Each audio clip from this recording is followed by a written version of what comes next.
kids together. Who are you? Who are you? Huh? Old man freak. You idiot kid. Now here's more with the Rob Dibble Show. Joining us now on the Bobby V's hotline, Tim Barrett, Bristol Central head basketball coach, had the pleasure of coaching Donovan Clingan in high school, and I'm just looking at some of the statistics, Coach. 25 games of at least 30 points, 20 games of 20-plus rebounds, 10 triple-doubles, and numerous other accolades. My question, Coach, is how proud of you are you that first Donovan decided to stay at Bristol Central? I'm sure he had offers to go other places, and then did such a great job at UConn. You know, it's obviously been a very surreal couple of days around here, but super proud.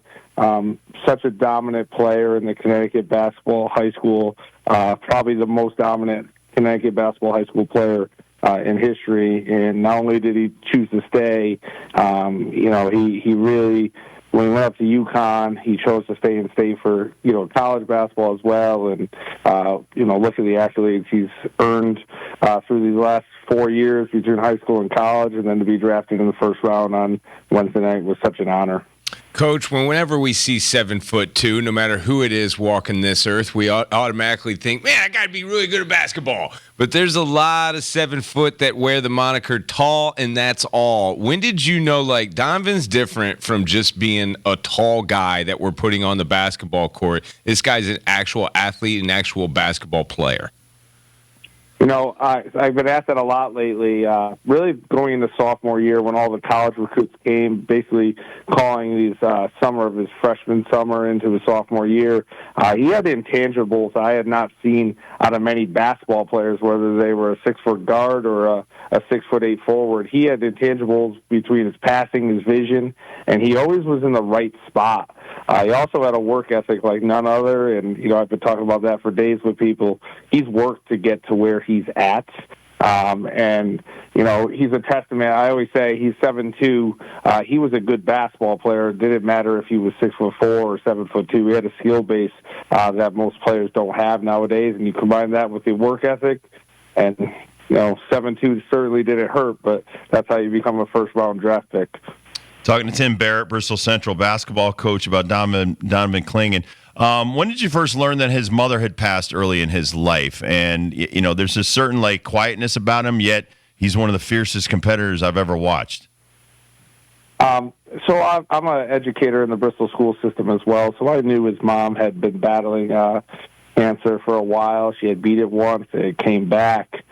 So when he was starting to come around in middle school, the basketball game, sitting behind the bench, we started to form a little bit of a bond. And then, we obviously heard of her passing when he was in 8th grade. And, after her passing, he really just took to basketball. Where am I going to put all my energy? I have all this anger built up. I have all this energy, and I don't know what to do with it. And he chose basketball, and what a story he's been able to write for the last 6 years, and now you see where he is today. Talk about him being a teammate. When we've had the pleasure of being around Donovan, we never see this guy without a smile.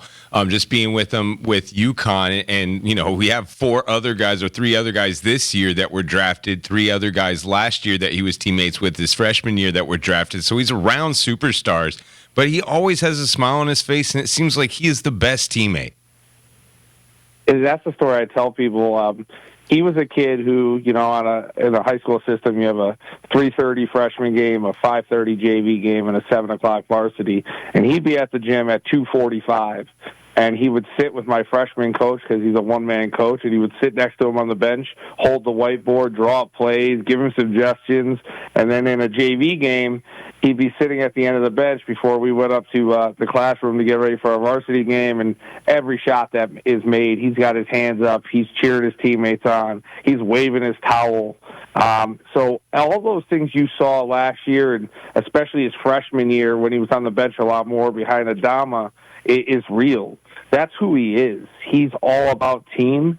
I'll give you guys another example. He comes back. We do a Christmas lunch, Christmas Eve. I always treat my players to lunch. We have pizza together at noon on Christmas Eve to make sure we eat together as a family. And he's come back both years, his freshman and sophomore year at UConn, and came back to our pizza dinner or pizza luncheon the day before Christmas, because he's all about our program. And, that speaks tested. I can't even tell you what that means to me and what it means to the kids in the program still that he comes around to have lunch with us on Christmas Eve. Tim, talk about being 7'2". That can't be easy for this kid either. I mean, he's still a kid. He's 20 years old.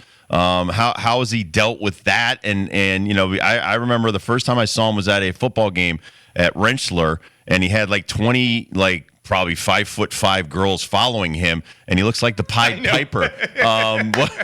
What's it like for him day to day to walk around, whether he was in high school or now in college, and always kind of sticking out?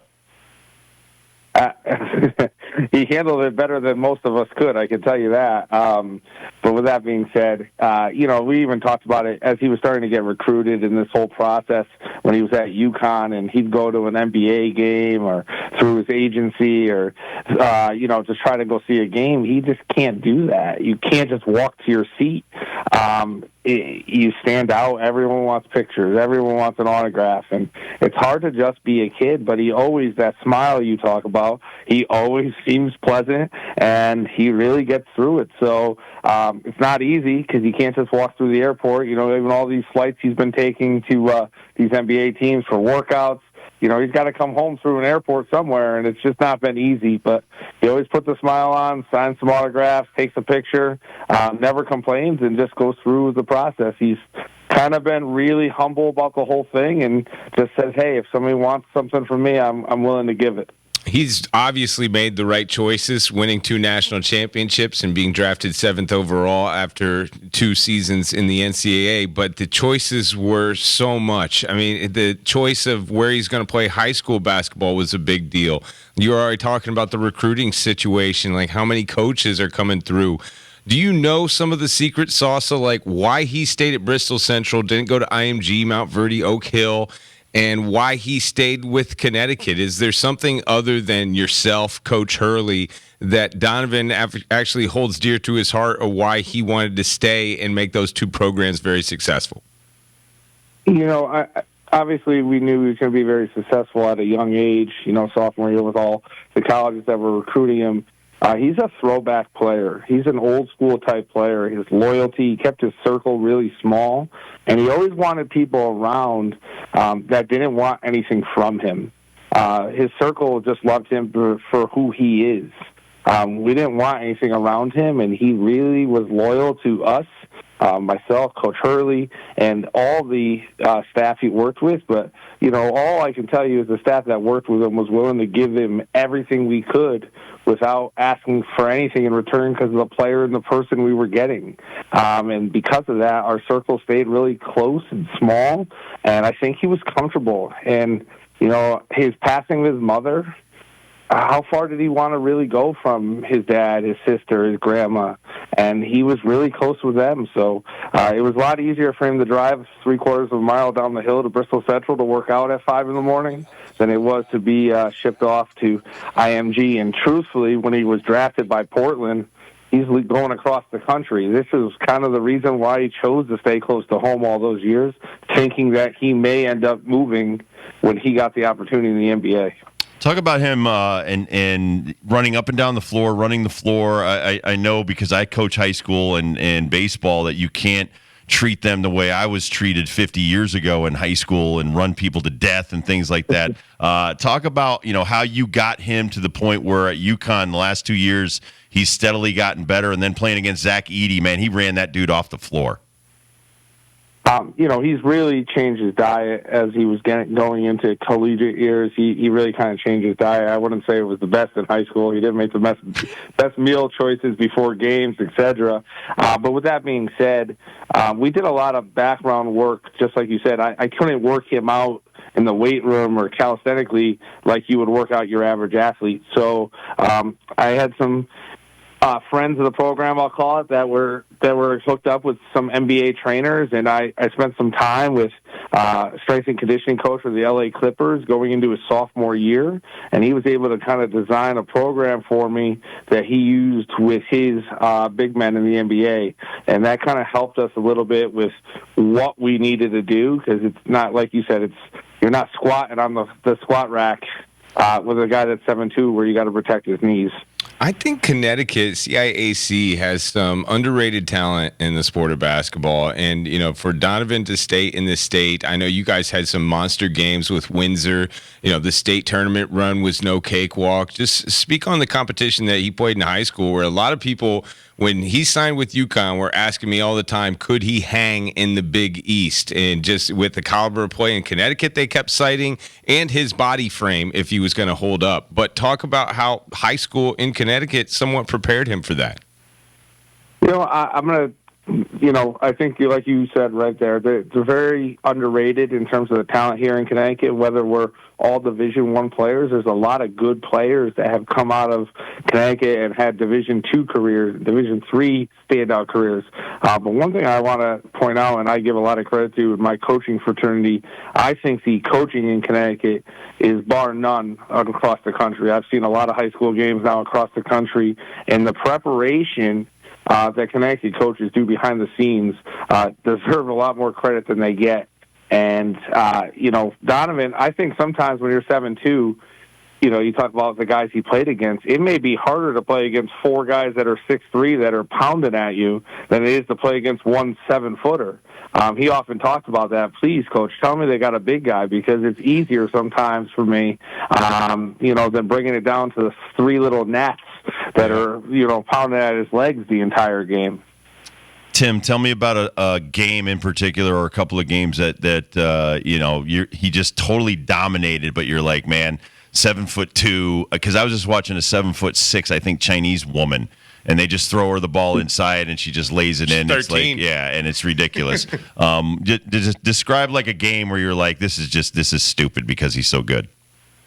It's, his junior year, we were playing in the CCC tournament. We were on the road at Northwest Catholic. I can still tell you, John Marabello, 600 career wins. And the first two possessions of the game, obviously he had prepared for Donovan to be down low. They had planned on fronting and backing him and double teaming him.